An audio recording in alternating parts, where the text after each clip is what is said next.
Dans cette séquence, on va montrer que sous certaines conditions, le radical d'un polynôme possède une racine dans l'algèbre de rupture du polynôme. Donc soit cas encore.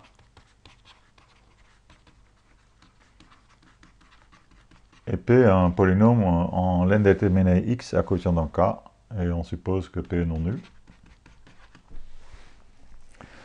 Donc on a vu précédemment que l'algèbre de rupture du polynôme P, c'est le quotient K crochet x quotienté par l'idéal par P. Donc on l'appelle l'algèbre de rupture du polynôme P sur K. On pourrait aussi l'appeler l'algèbre de racine du polynôme P, car c'est l'algèbre universelle, la K-algèbre universelle, dans laquelle P possède une racine. En effet, soit petit x, la classe de x dans A. On a, si on évalue P en petit x, c'est P de x bar. Alors P de x bar, c'est P de l'image de x par le morphisme quotient. Et le morphisme quotient de K crochet x dans A étant un morphisme K-algèbre, P de x bar est aussi égal à la classe de P de x. P évalué en x, c'est juste le polynôme P lui-même, donc j'ai la classe du polynôme P qui est 0 dans A, car A c'est K crochet x quotienté par P. P divise P, donc la classe de P est égale à 0. Autrement dit, P possède une racine dans A. Donc le but est de montrer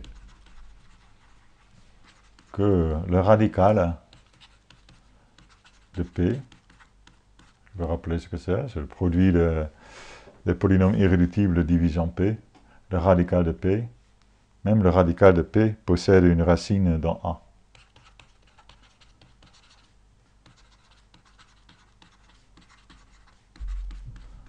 Sous une condition assez faible. Sous une condition assez faible.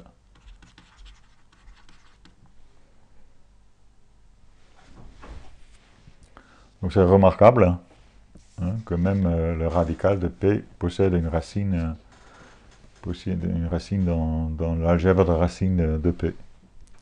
Donc, rappelons ce que c'est le radical. Donc écrivons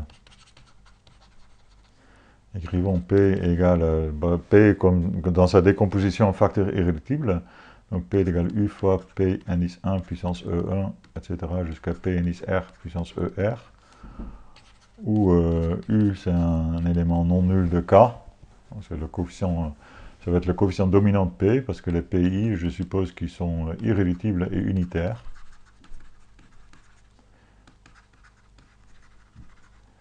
Et distincts, bien sûr, dans K crochet X. Et le EI sont des entiers naturels non nuls. Pour I va de 1 à R. Donc ça, c'est la décomposition en facteurs irréductibles de P. Et quel est le radical de P? Alors, le radical de P, donc R, c'est le radical de P. C'est simplement le produit des PI.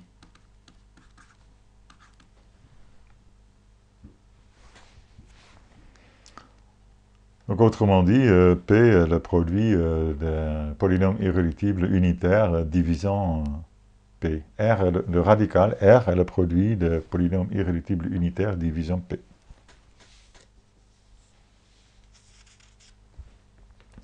Et donc le théorème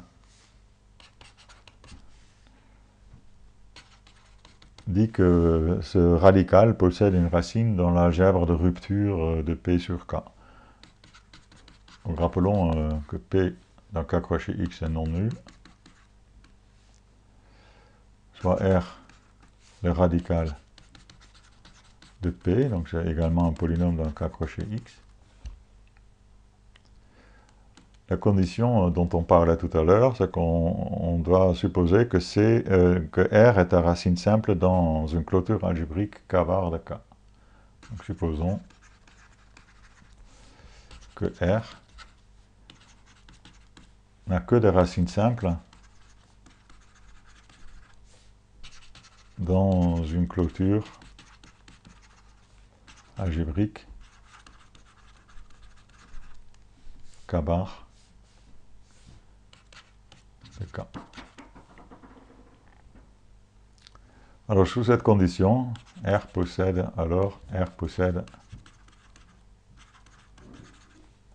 une racine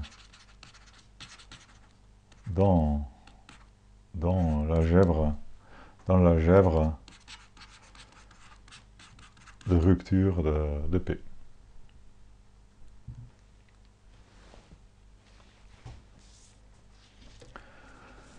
Alors cette condition que R possède des racines simples, évidemment il suffit que tous les P indice I, les polynômes irréductibles divisant P, possèdent des racines simples dans K. Ça c'est quelque chose de très fréquent. En caractéristique 0, un polynôme irréductible a toujours des racines simples dans K bar. C'est qu'en caractéristique P, où un polynôme peut avoir des racines multiples dans K bar et être irréductible à la fois, dans K crochet X. En tout cas, si K est encore fini, là encore, les polynômes irréductibles auraient des racines simples. Donc il faut vraiment sortir de ce cadre-là pour avoir des polynômes qui ne satisfont pas l'hypothèse. On verra ça plus tard. Donc la démonstration est très intéressante. Elle s'inspire de la méthode de Newton en analyse. On s'inspire de la méthode de Newton.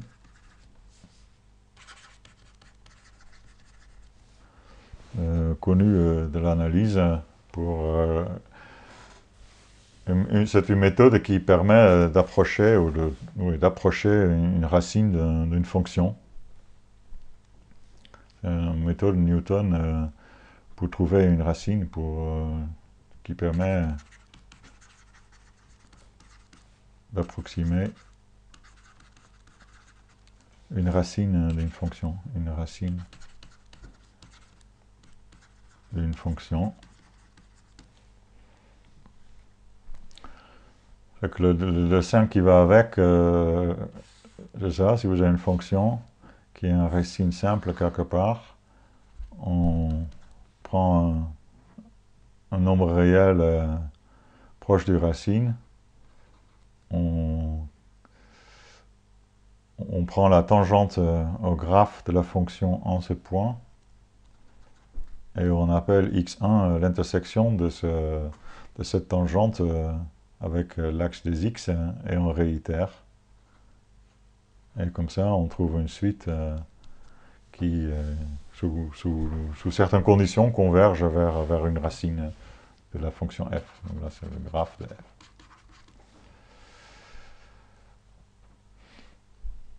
Donc on va utiliser la formule qui définit la suite xi. On va utiliser ces formules. C'est des formules complètement algébriques. Ces formules-là vont avoir un sens dans le cas présent. Donc on définit une suite xn d'éléments de A par x0, ça va être petit x, c'était la classe de grand X, c'était une racine de P, mais certainement pas une racine de R. Et on va définir donc une suite par récurrence, x indice n plus 1, c'est x indice n moins r de x indice n que multiplie r' de x indice n inverse, pour n un entier naturel.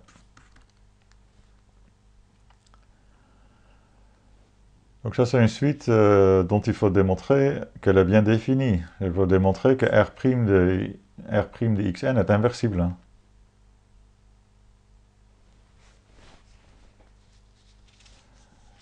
Et bon, on n'a pas de notion de convergence dans une algèbre quelconque, bien sûr. Donc, qu'est-ce que ça veut dire que cette suite convergerait vers A? Je trouve que la suite est stationnaire. On va démontrer que la suite est stationnaire. Donc, on montre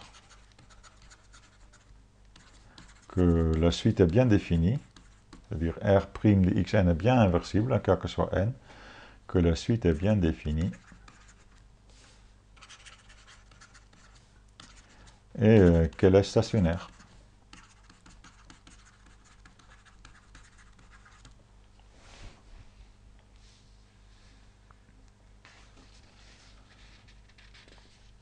En fait, c'est un peu plus précis que ça. On sait exactement qu'elle est stationnaire et en fait que la valeur terminale et que le terme final et que le terme final de la suite qu'on va appeler S sera une racine de R dans A.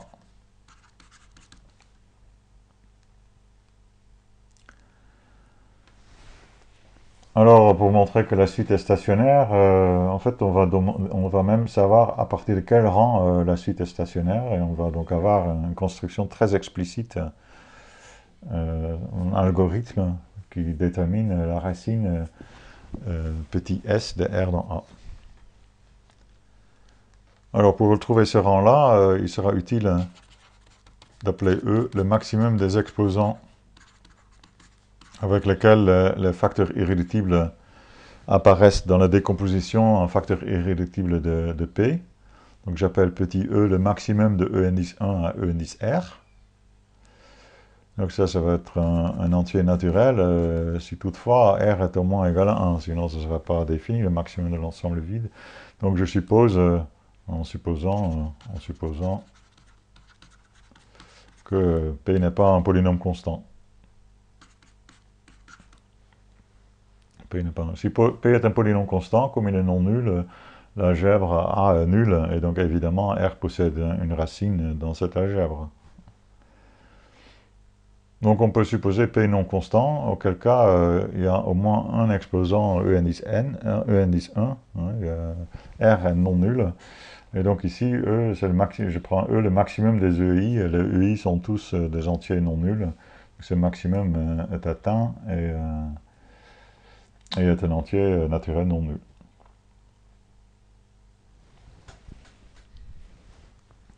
Alors on montre par récurrence.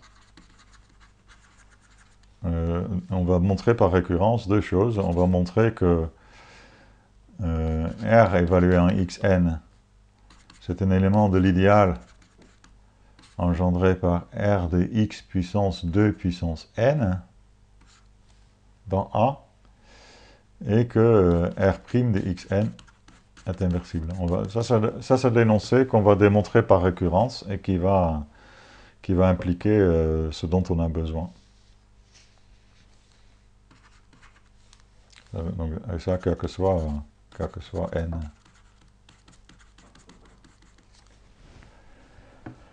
Donc cela fera l'affaire. Donc admettons qu'on a démontré ça. Cela fera l'affaire.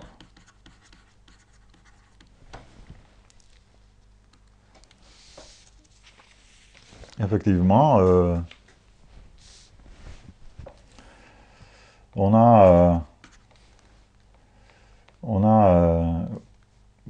si tous la R'xn sont inversibles dans A, la suite est bien définie, et donc ça a un sens de parler de R de xn, et même de R' de xn.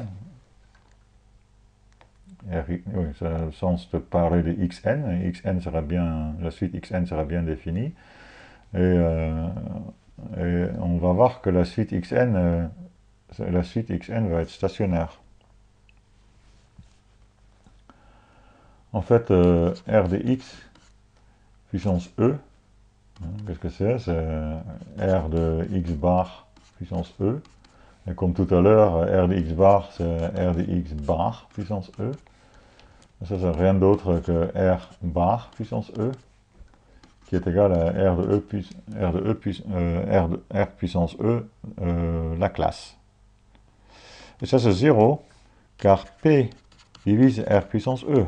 On a pris E, le maximum des exposants des irréductibles qui figurent dans P. Donc R puissance E, c'est le produit des PI puissance E. C'est un polynôme qui est divisible par P. Donc R de x puissance E est égal à 0. Autrement dit,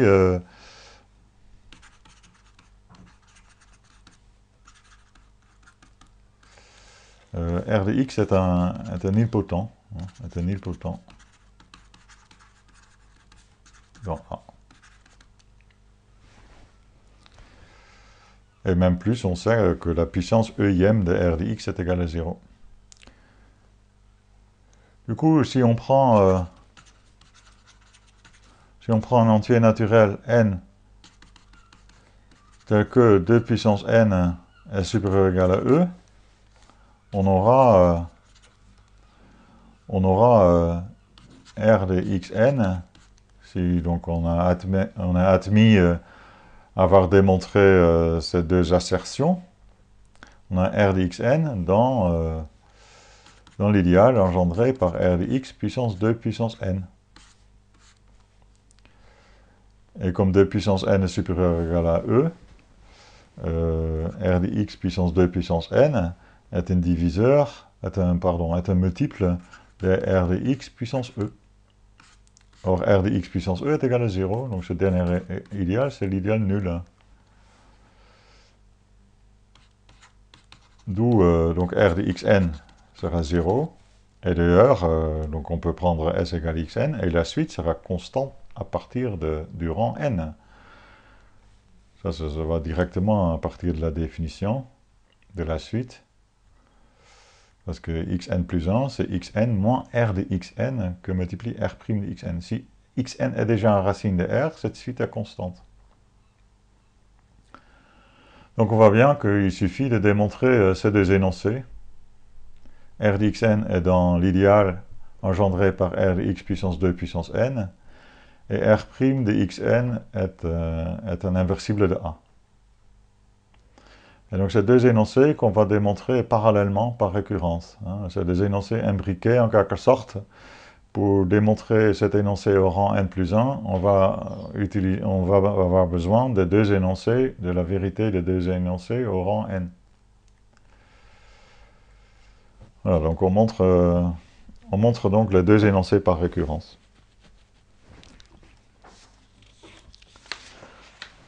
Donc au rang 0, donc l'initialisation.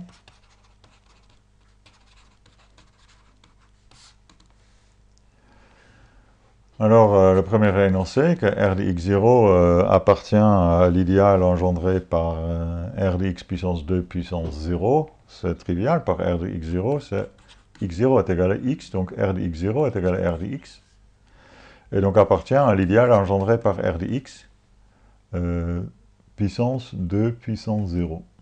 L'idéal engendré par R de x puissance 2 puissance 0, parce que 2 puissance 0 c'est 1, donc c'est R de x. Donc ça c'est bon, ça c'est OK. Et donc il nous reste à montrer pour l'initialisation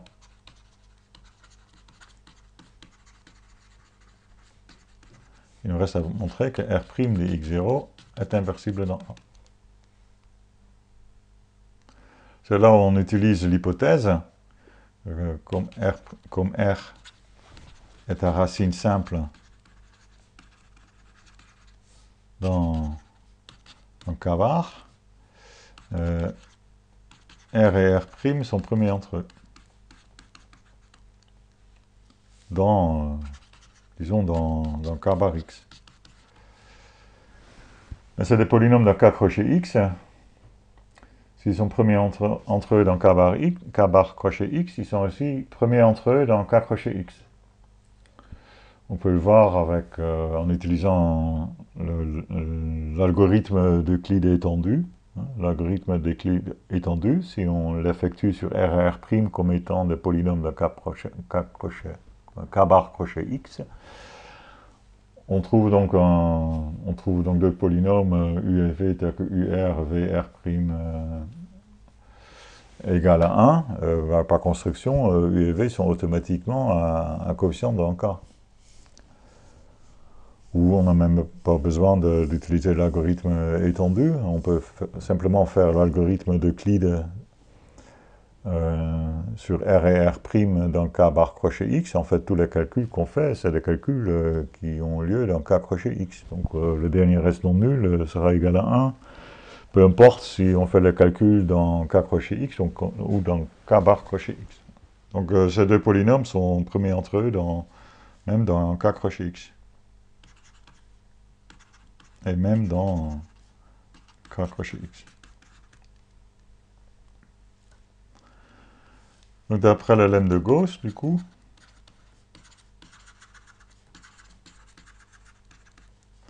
on aura même R puissance E et R' sont premiers entre eux, dans K crochet X.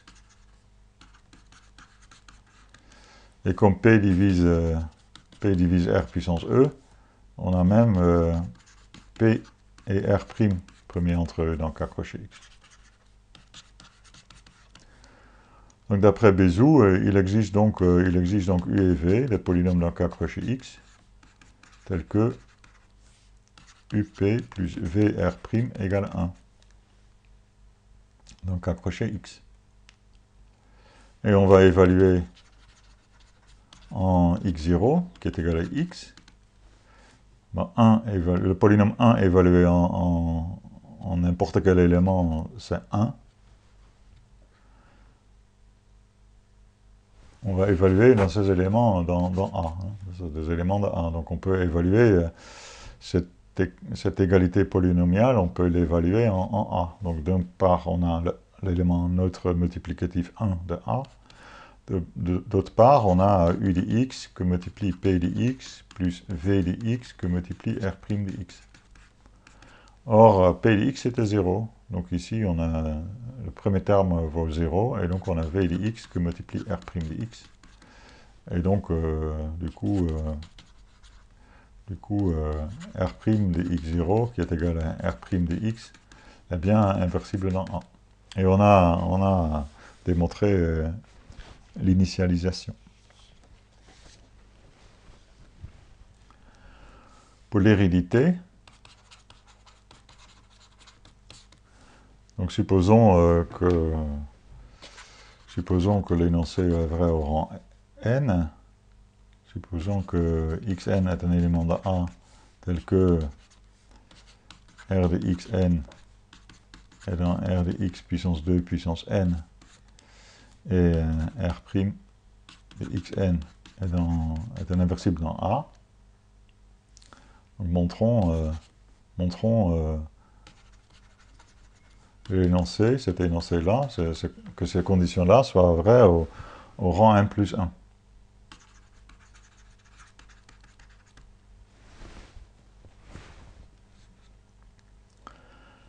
Alors pour cela, on va utiliser le développement de Taylor. Dans un petit lemme, on va démontrer qu'un polynôme, un polynôme f d'un crochet x, on peut écrire son polynôme de Taylor à l'ordre 1 en x plus h, et on trouve une expression pour la différence avec f de x. Donc soit f un polynôme quelconque dans K crochet x, et soit h une indéterminée supplémentaire.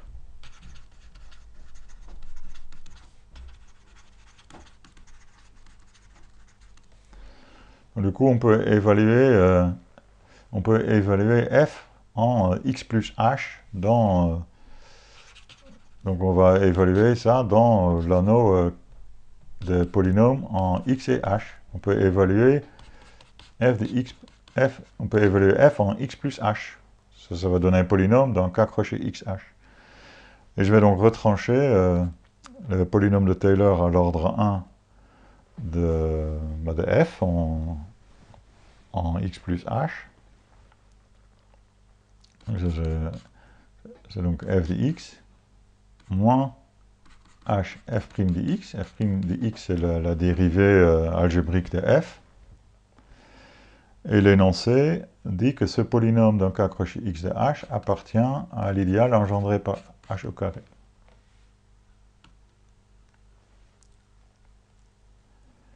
On va avoir besoin de cet énoncé-là. On pourra le généraliser en soustrayant le polynôme de Taylor de f en x et h à l'ordre n de f de x plus h, et on aura un élément de h puissance n plus 1, mais il va y avoir des nombres rationnels. Il va y avoir des nombres rationnels, typiquement de 1 sur factoriel i ou des choses comme ça, qui n'ont pas forcément un sens dans le corps K. Mais ici, on a de la chance, jusqu'à cet ordre-là, on n'a pas besoin d'un demi ou de 16e ou je ne sais pas quoi. Donc, ça c'est... Et on aura aussi besoin de l'énoncé à l'ordre 0. Donc, on peut en déduire ici l'énoncé à l'ordre 0, donc en particulier f de x plus h moins f de x, comme h fois f' de x est dans l'idéal engendré par h, et l'idéal engendré par h2, bien sûr, est contenu dans l'idéal h. Cette différence-là appartient à l'idéal engendré par h.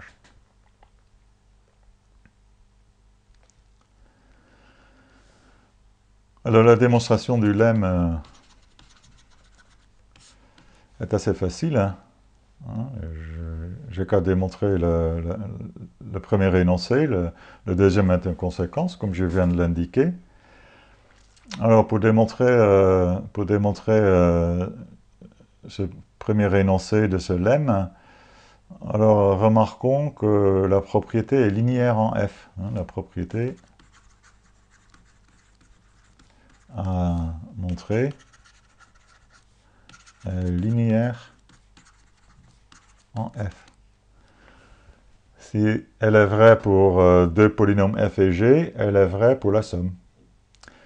Et si elle est vraie pour f et lambda c'est un élément de k, alors elle est vraie pour lambda fois f. Donc il suffit de démontrer l'énoncé pour une base, une k-base de k crochet x. Donc il suffit de la démontrer pour notre base préférée de k crochet x, c'est-à-dire la base des monômes. Disons x puissance m pour ne pas confondre avec le n qui est dans la démonstration en cours du théorème. Donc on va démontrer pour f égale x puissance m, où m est un entier naturel quelconque. Donc on va tout simplement écrire cette expression, on va l'écrire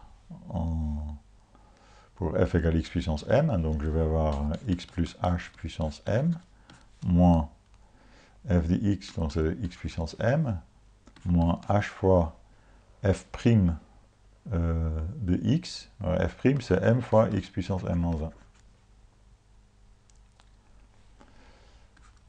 1. Et il faut espérer que ça c'est un polynôme dans k crochet xh qui est dans l'idéal, qui est engendré par h2, c'est-à-dire divisible par h au carré.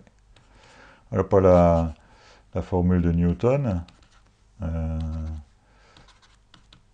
x plus h puissance m, c'est la somme i va de 0 à m du coefficient binomial m sur i, x puissance m moins i, h puissance i.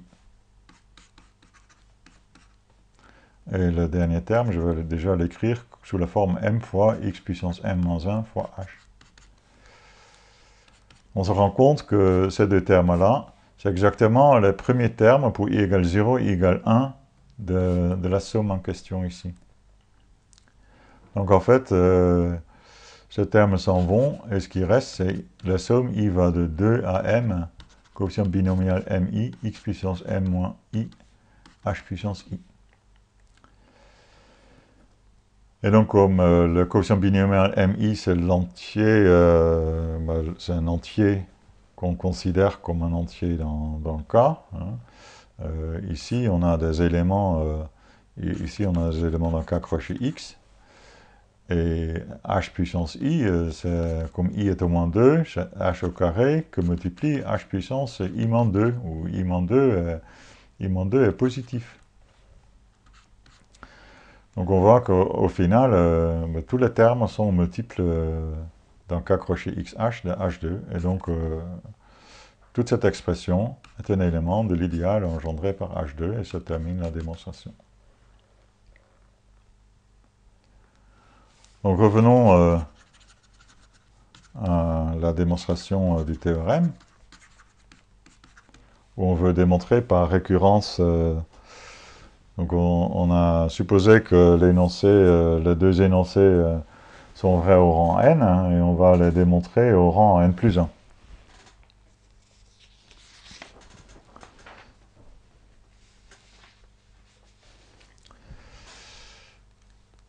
Donc on a ici deux énoncés là, on va appeler étoile et double étoile. Je vais commencer par évaluer étoile pour deux valeurs spécifiques pour les indéterminés x et h. Je vais évaluer x en xn, donc appliquer la formule étoile à f égale r, et évaluons. Bon, disons d'abord, donc ça donne quoi? Ça donne r de x plus h moins r de x moins h r prime de x. C'est dans l'idéal engendré par hd, h carré. Donc on va évaluer x en xn et h en moins rxn, rxn, r'xn moins 1. Dont on sait, hein, r' de xn, par hypothèse de récurrence, il est bien inversible dans A, donc on a deux éléments de A. Et on peut évaluer ce polynôme-là qu'on vient d'écrire, on peut l'évaluer en sa valeur-là. Donc ça donne pile x plus h, c'est donc xn moins r de xn, r' xn moins 1, ça c'est x de indice n plus 1. Donc j'ai r de x indice n plus 1, moins r de xn, moins h, donc ça veut, comme h je vais l'évaluer en moins rxn, ça fait plus rxn, r' de xn moins 1, que multiplie r' de x, donc c'est r' de xn. Et donc, ce polynôme-là qu'on est en train d'évaluer, c'est un multiple de h2. Donc, si j'évalue tout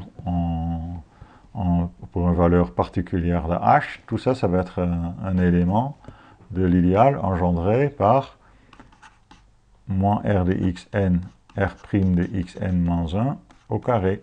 Et donc, on va l'écrire comme ça. Voilà, donc on en déduit cette chose-là. Alors ici, quand on regarde bien, on a ici r de xn, et là, on a r' de xn moins 1 que multiplie r' de xn, ça vaut 1. Donc j'ai r de xn plus moins r de xn plus r de xn, ça fait pile 0. Donc en fait, cette expression-là, c'est rien d'autre que r de xn plus 1.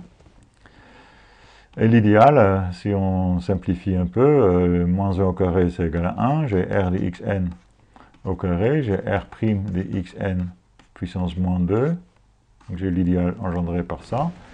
Mais r' étant inversible, r' de xn puissance moins 2 l'est aussi. Donc cet idéal n'est rien d'autre que l'idéal engendré par r de xn au carré.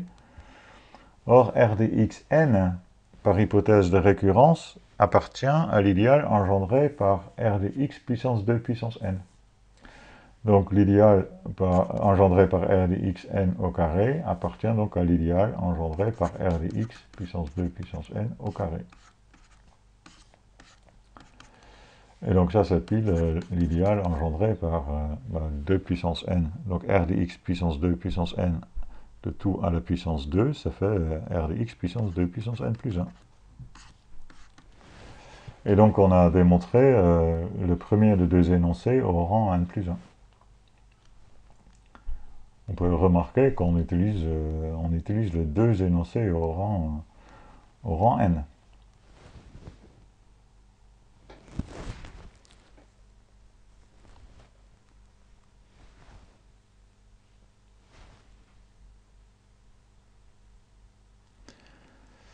Maintenant, on va utiliser l'équation double étoile. Donc, on applique double étoile à f égale r'. Rappelons ce que c'est double étoile. Double étoile, c'était f de x plus h moins f de x, c'est un multiple de h. Quelque chose qu'on peut aussi très facilement démontrer directement en quotientant k crochet x plus h par l'idéal engendré par h. On voit tout de suite que l'image de cet élément est 0, c'est-à-dire cette différence de polynôme dans k crochet x h est divisible par h. Donc ça veut dire que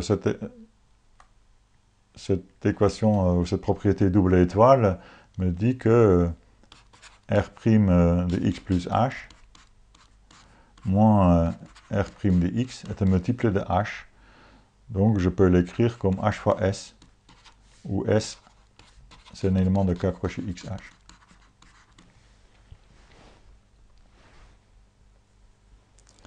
Donc on évalue encore, x en x indice n et h en moins r de xn, r' de xn puissance moins 1, qui est bien défini d'après l'hypothèse de récurrence. Et on obtient, comme tout à l'heure, x plus h, ça va être ça va être x indice n plus 1, donc r' de x plus h, ça va être r' de xn plus 1. Je passe r' de x de l'autre côté, donc je vais avoir r' de xn, plus h c'est moins r de xn, r' de xn moins 1, que multiplie s évalué en ces deux valeurs, xn et moins r de xn, r' de xn puissance moins 1.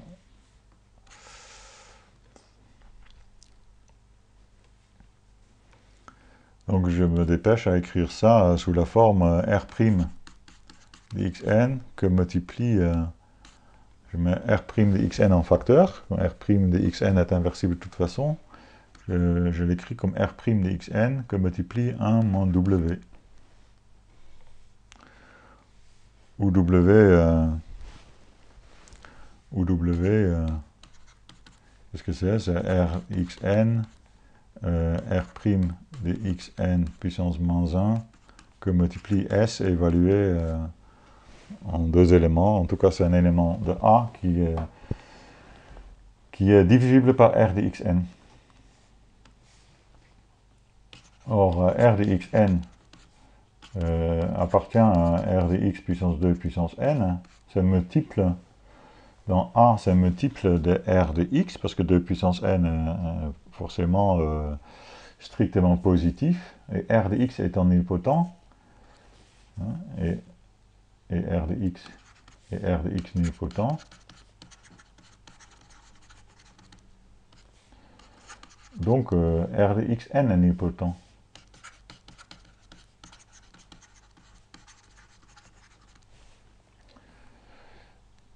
Et donc du coup, w, qui est multiple de r de xn, est nilpotent aussi.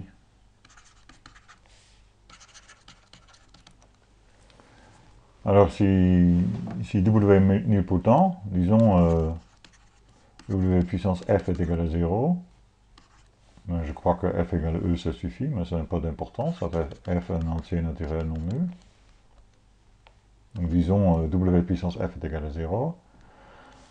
Alors on a 1 moins w, facteur de 1 plus w plus jusqu'à w puissance f moins 1 est égal à 1 moins w puissance f est égal à 1. C'est-à-dire 1 moins w est inversible dans A. Et donc 1 moins w est inversible, r' de xn est inversible dans A par hypothèse, donc r' de xn plus 1, comme produit deux éléments inversibles dans A, est inversible. Donc d'où r' de xn est inversible dans A. xn plus 1. R' de xn plus 1, c'est r' de xn plus 1 qui est égal à r' de xn que multiplie 1 moins w. Inversible comme produit d'éléments inversibles. Voilà, et on a donc démontré, les deux énoncés au rang n+1. Et donc se termine la démonstration par récurrence.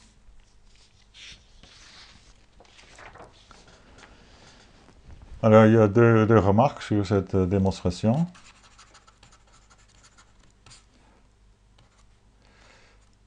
Donc le premier, c'est que la démonstration est donc constructive. Hein, la démonstration est constructive. La suite x indice n est explicite, explicitement donnée.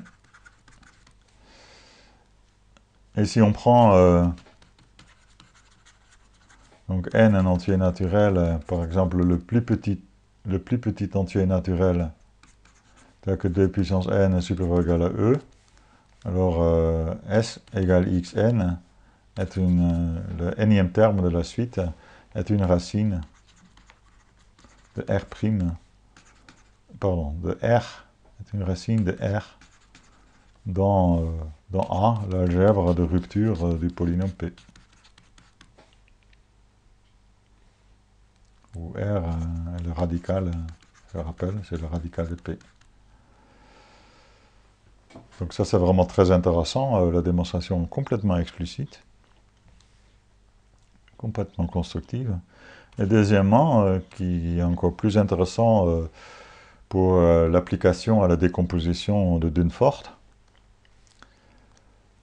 c'est que l'élément petit s qu'on a donc pris égal à xn est égal à, par définition, égal à x indice n-1 moins r de x indice n-1 que multiplie r' de x indice n-1.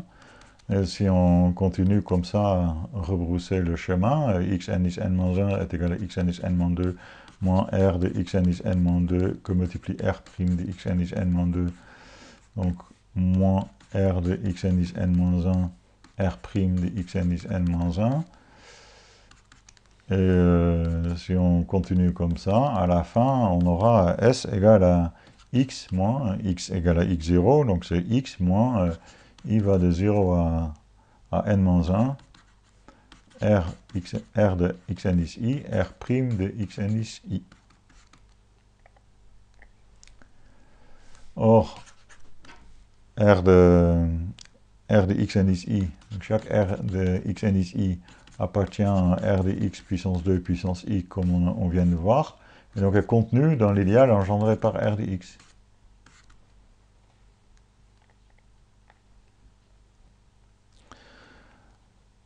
Donc on voit que toute cette somme-là est un élément dans l'idéal engendré par r de x. Et donc si je le passe de l'autre côté, et le s aussi je passe de l'autre côté, on va avoir x moins s, qui est égal à la somme de r indice xi, r' de xi, appartient à r de x, l'idéal engendré par r de x. Donc en particulier, comme r de x puissance e est égal à 0, x moins s puissance e est égal à 0, et x moins s est nilpotent dans A. Et on connaît même l'exposant qu'il faut pour obtenir 0. Et donc ça, c'est une importance pour la décomposition de Dunford, parce que du coup, si on note n la différence, hein, on oublie maintenant on recycle la variable n, on n'en a plus besoin, je l'appelle n la différence, x moins s, donc un élément de A. Donc on a un x, c'est la somme de s et n. S et n sont deux éléments de A. On a un s est un élément qui est un 0, d'un polynôme à racine simple, ce qui est important pour la diagonalisation. Un racine simple dans une clôture algébrique de K. Et n est nilpotent. Et ces choses-là, ce serait exactement, c'est exactement ce qui va nous servir pour faire la décomposition de Dunford de manière très générale pour un endomorphisme d'un espace vectoriel de dimension finie sur un corps K, où l'endomorphisme a la propriété que, par exemple, sa polynôme caractéristique possède des diviseurs irréductibles à racine simple dans la clôture algébrique de K. Et donc on aura une décomposition de Dunford très générale sur des corps très généraux. Et on verra ça dans une séquence prochaine.